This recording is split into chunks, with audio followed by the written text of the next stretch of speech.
saya memberi judul firman Tuhan adalah manusia rohani naik dimensi atau akan naik salib.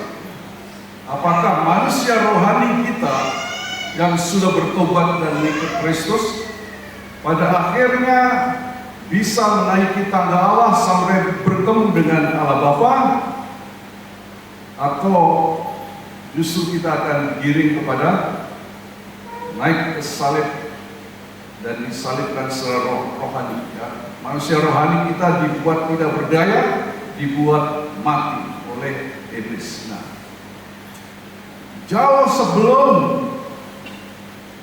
Yesus dilahirkan, pada waktu zaman Yakub, ya, Yakub pada waktu itu sedang berlari atau menuju kepada rumah pamannya di daerah Haran, Mesopotamia. Nah, dia tiba di satu tempat, dia menginap. Lalu pada malam itu dia mimpi. Ada satu penglihatan dalam mimpi itu bahwa tangga didirikan di atas bumi dan begitu tingginya sehingga ujungnya menembus langit. Tidak ada yang tahu sampai di mana, tapi firman Tuhan berkata bahwa tangga itu terus ujungnya. Dan dalam terjemahan LLI, Alkitab kita, dikatakan bahwa Tuhan ada di sebelah Yakub yang berbaring di tanah. Nah, itu mewakili manusia, mewakili kita, mewakili keadaan yang terbatas yang saya sebut dengan 4 dimensi. Karena semua yang ada di alam itu dibatasi oleh ukuran panjang, lebar, tinggi, dan waktu.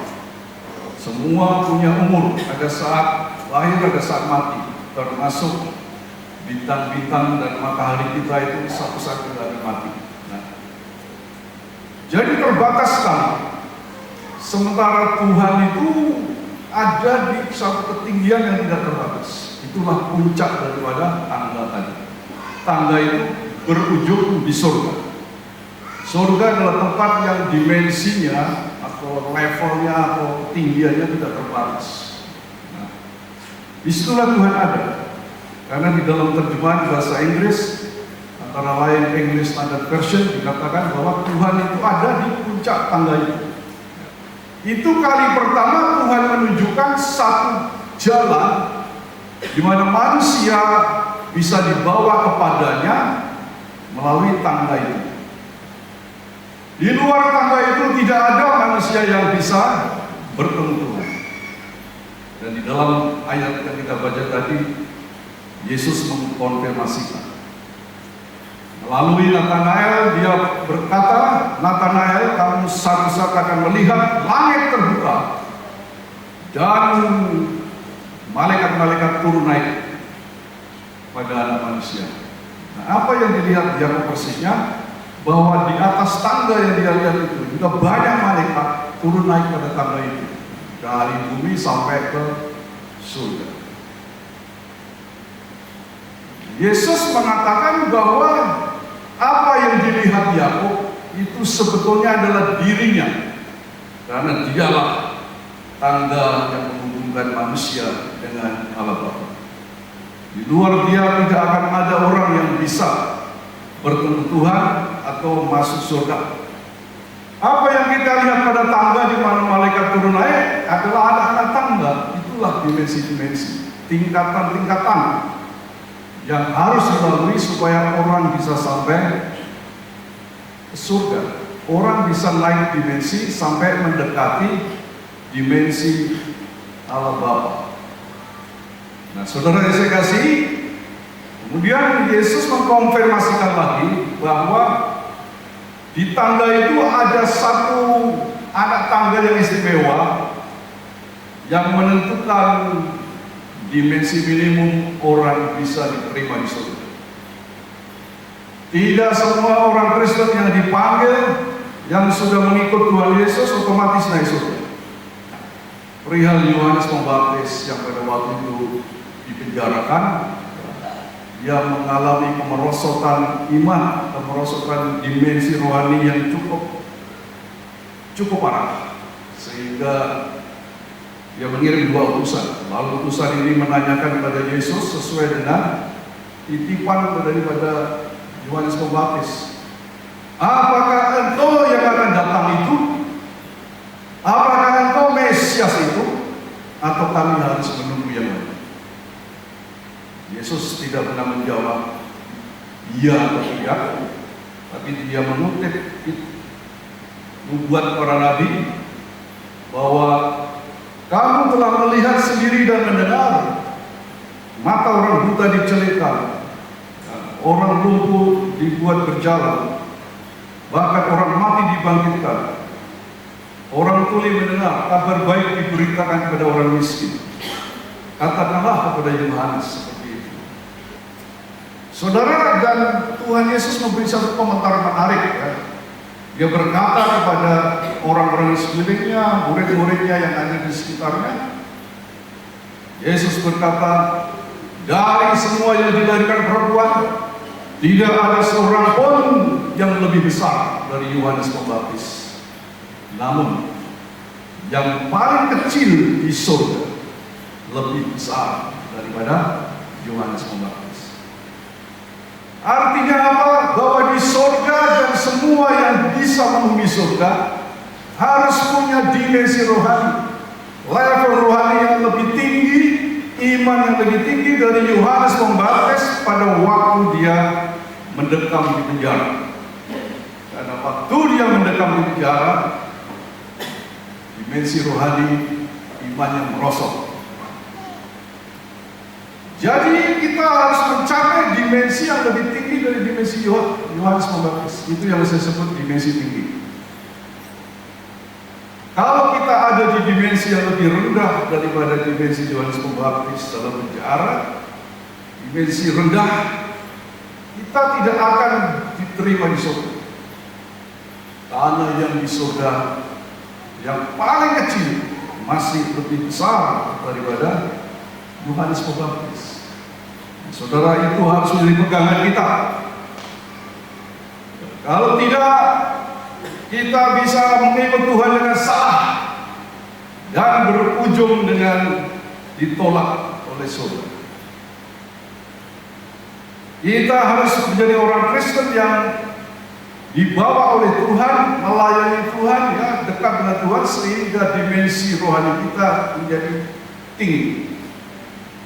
Hanya yang dimensi tinggi yang punya kans besar untuk bisa diterima oleh Tuhan.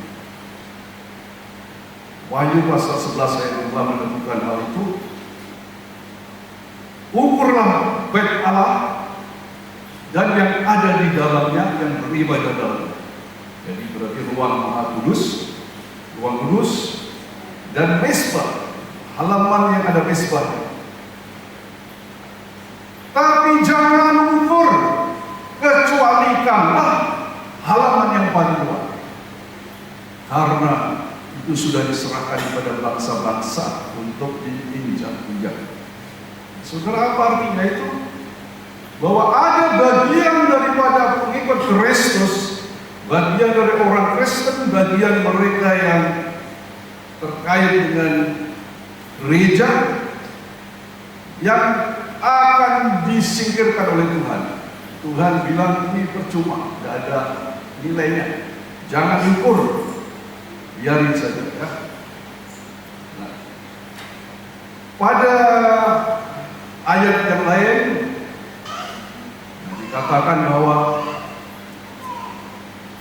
aku tahu segala pekerjaanmu, engkau tidak panas dan tidak dingin. Alangkah baiknya kalau engkau panas atau engkau dingin. Jadi, karena engkau suam-suam kuku, tidak panas dan tidak dingin, aku akan memuntahkan engkau dari mulutku. Saudara, beda dengan yang ada di halaman luar tadi. Halaman luar itu sudah jangan diukur, itu sudah dibuang. Ya. Ini saya sebut dimensi rohaninya nol, walaupun mungkin sudah masuk luar gereja, sudah haleluya, haleluya di gereja, barangkali ikut pelayanan, tapi dimensi rohaninya belum naik, belum meningkat, sehingga masih digolongkan di halaman luar, dimensi yang masih nol. Sedangkan orang Kristen yang suam-suam kuku ini sudah naik di tangga Allah. Yesus adalah tangga Allah. Makanya dia bilang juga dalam Yohanes 14 ayat 6, akulah jalan dan kebenaran dan hidup. Tidak seorang pun sampai kepada Bapa kecuali melalui aku. Tapi masalahnya jalan itu tidak seperti jalan yang kita lihat di kota Sorong. Ya. Jalan ini kecuali sempit, sedikit orang yang mau melaluinya, dia ternyata juga mendaki, naik. Itulah sebabnya mengikut Kristus harus naik dimensi. Karena Tuhan menyatakan jalan kepadanya itu adalah tangga tadi yang dibentangkan dari langit ke bumi. Itulah Yesus Kristus. Hidup dalam Yesus berarti hidup dalam gerakan naik dimensi rohani tiap-tiap waktu. Jadi dimensi yang rendah itu ekivalen atau sama dengan dimensi atau Kristen suatu. Dia sudah tidak hanya percaya Yesus dibaptis, mungkin sudah melayani di gereja, dan dia punya iman. Barangkali dia juga mengalami pengalaman rohani bersama Kristus sampai batas tertentu, tapi karena kesibukan duniawinya masih mengejar kekayaan, mengejar pangkat kedudukan, ya. Dan itu kemudian membawa dirinya menjadi tidak bisa maju secara rohani, karena waktunya, tenaganya dihabiskan untuk masalah-masalah kehidupan sehari-hari, masalah dunia. Dan saudara, sehingga dalam pelayanan pun dia stuck di satu tempat, di tangga Allah itu, sehingga dimensinya tetap rendah.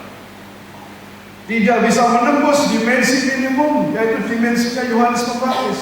Itu bukan dimensi yang biasa-biasa saja. Kita tahu prestasi Yohanes Pembaptis. Yohanes adalah seorang yang hebat, tetapi pada waktu dia dipenjarakan, dia sempat mengalami goncangan iman. Imannya dimensinya turun, dan itulah menjadi batas minimum. Orang harus mencapai dimensi yang lebih tinggi dari dia pada saat itu, kalau orang mau berada di surga. Yesus adalah tangganya, fasilitatornya, eskalatornya. Roh Kudus akan membantu, mendorong kita naik dimensi. Sebab itu harus dipenuhi dengan Roh Kudus. Kalau orang tidak hidup kudus, tidak mungkin Roh Kudusnya itu bisa penuh. Kalau Roh Kudus penuh pun kapasitasnya harus diperbesar lagi, dimensinya naik, diperbesar lagi. Curahkan Roh Kudus sampai penuh lagi. Yesus yang melihat air sungai keluar dari tahta Allah Bapa, dari ruang Maha Kudus di Bait Allah, lalu disuruh mengukur 1000 kaki, masuk cuma 1 tumit, 1000 kaki lagi, ukur lagi 1 lutut, jalan 1000 kaki, ukur lagi 1 pinggang, 1000 kaki lagi, ternyata udah tenggelam. Apa yang Tuhan mau adalah engkau mencapai titik di mana engkau bisa tenggelam dalam Roh Kudus. Roh Kudus terlalu melimpah dalam dirimu, sehingga keluar dari persoalan tenggelam dalam hadirat Tuhan, dalam kuasa Tuhan. Itu targetnya. Jadi orang kalau belum ke situ, belum mencapai target. Itulah dimensi yang tinggi. Kalau Anda di situ, Anda dijamin bersama dengan Tuhan. Kita harus menilai kita ini di dimensi mana sih sekarang ini. Jangan-jangan masih di dimensi 0 ya, masih di luar tangga, tapi berkeliaran di sekitar tangga. Bahkan yang sudah di dimensi yang rendah pun, udah naik tangga nih, tapi masih rendah, di bawah dimensinya Yohanes Pembaptis, maka berlaku dua hal. Engkau lebih sungguh-sungguhlah hidup dalam roh, dipimpin oleh firman Tuhan, ya, melakukan amanat agung Tuhan sebagaimana yang Dia perintahkan. Dimensimu akan naik dan itu akan menjadi Kristen yang panas, dari suam-suam hukum menjadi yang panas. Itu yang Tuhan mau. Karena semua orang harus melewati tangganya dari bawah, kan? Tapi ada juga yang suam-suam hukum melorot jadi dingin. Nah itulah keluar dari tangga, dia cuma main di sekitar tangga.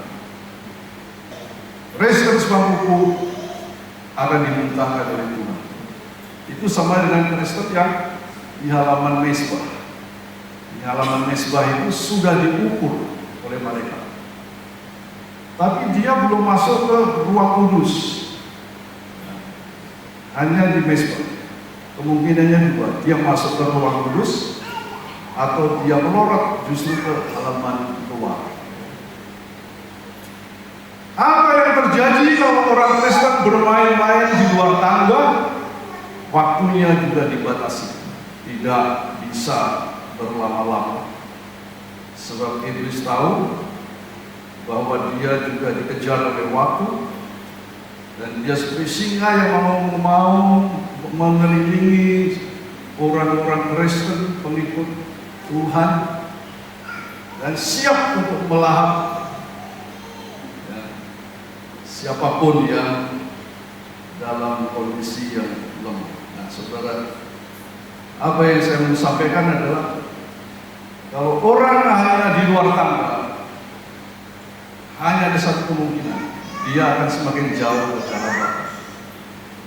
Kalau kita sudah ada di tangga itu, maka kita menjadi jauh kalau dimensi kita turun, seperti dialami Yohanes Pembaptis, dialami oleh Petrus waktu dia menyangkal Yesus, dialami oleh Nabi Yunus ketika dia disuruh Tuhan mengabarkan Injil ke Niniwe, tapi dia takut, dia tidak mau, dia menyimpang.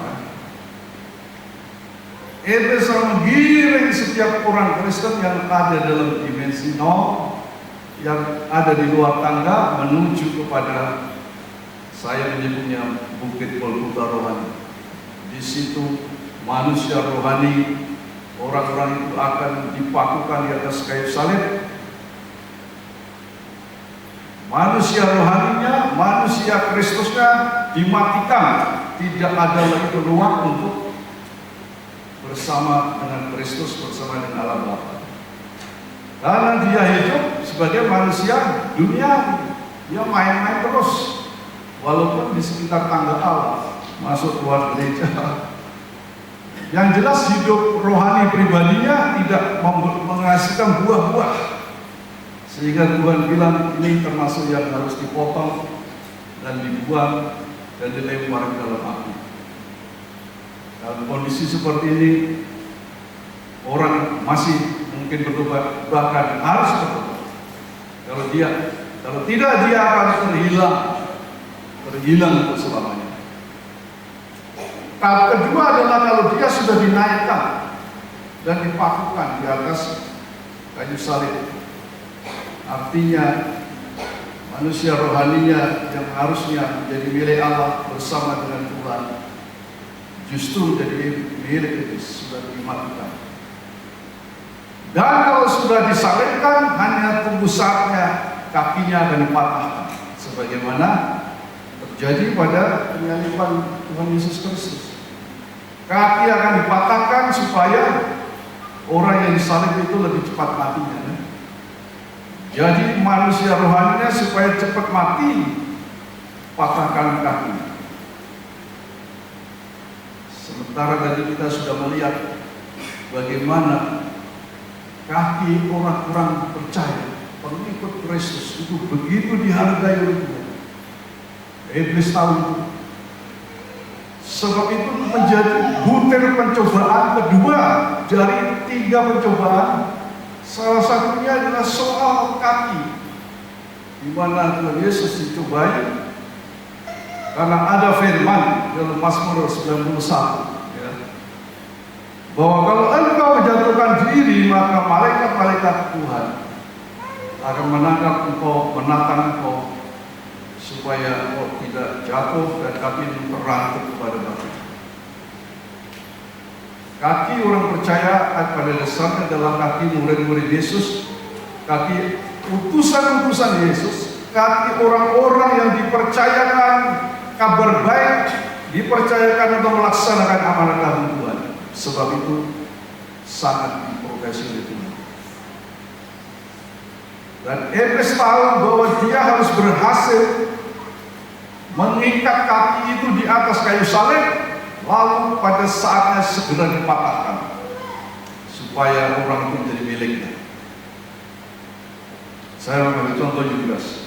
Yudas adalah murid Yesus, satu dari 12 orang yang menyertai Yesus, yang mengalami mujizat-mujizat yang dilakukan Yesus. Mulai dari yang pertama, mujizat di perkawinan Kana. Dia juga ikut pada waktu Yesus meneduhkan badai.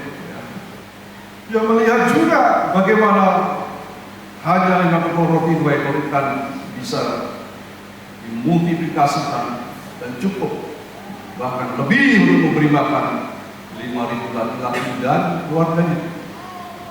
Tapi itu ternyata tidak cukup untuk menaikkan dimensi dia.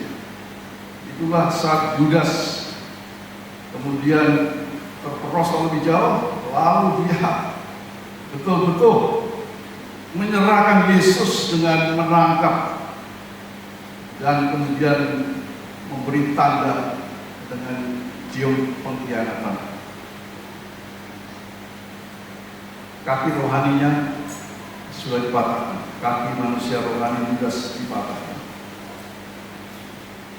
Bagi kita yang masih belum serius, kita harus masuk kepada keseriusan di dalam mengikuti Tuhan, dan itu dinyatakan di dalam pelayanan kepada Tuhan, baik pelayanan yang ada di gereja, pelayanan-pelayanan yang bersifat bersaksi memenangkan jiwa, ataupun dalam bentuk-bentuk pengabaran Injil yang lain. Sekarang banyak cara kita bisa belajar dari apa yang dikerjakan mungkin oleh gereja, oleh gembala-gembala kita.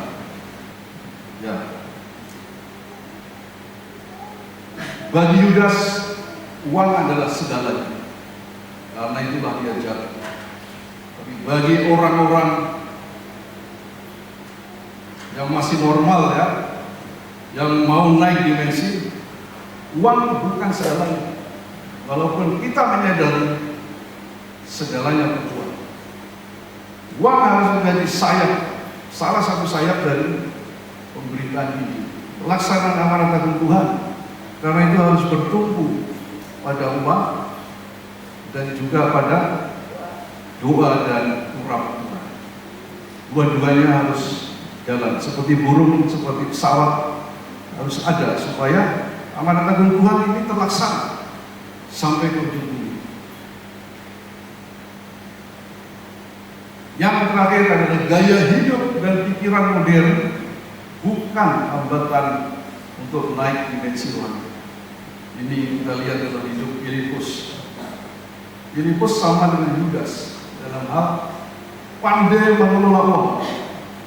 Dalam hal pemikirannya sepertinya lebih modern daripada murid-murid yang lain.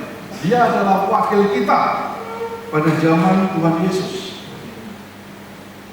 Waktu Yesus akan mengajarkan mujizat 5.000 laki-laki makan dari 5 ekor roti dan 2 ekor ikan. Pada waktu itu Filipus dipanggil oleh Yesus karena dia sudah bilang, berilah mereka makan. Dan Filipus kemudian menyatakan dengan tulus, dengan terang-terangan, bahwa uang senilai 200 dinar tidak akan cukup untuk memberi makan orang sebanyak ini. Walaupun masing-masing terima secuil sedikit aja. Apa artinya? Dia mengantongi atau dia punya 200 dinar. Kalau orang bekerja 1 hari 1 dinar, 200 dinar itu kan hampir 8 bulan kerja. Ya. Saudara kerja dapat 15 juta sebulan, berarti 120 juta saudara bawa dan siap dikorbankan untuk memberi makan katakanlah 10.000 orang. Ya. Itu ketulusan daripada Filipus, walaupun dia juga pandai mengelola uang, dia suka uang juga. Tapi pada saat pekerjaan Tuhan, pada saat Tuhan Yesus nampaknya butuh untuk itu, dia siap persembahkan. Tuhan melihat hati, sehingga bukan itu yang Tuhan mau, karena dia sudah tahu apa yang dia akan kerjakan. Dia melakukan mujizat.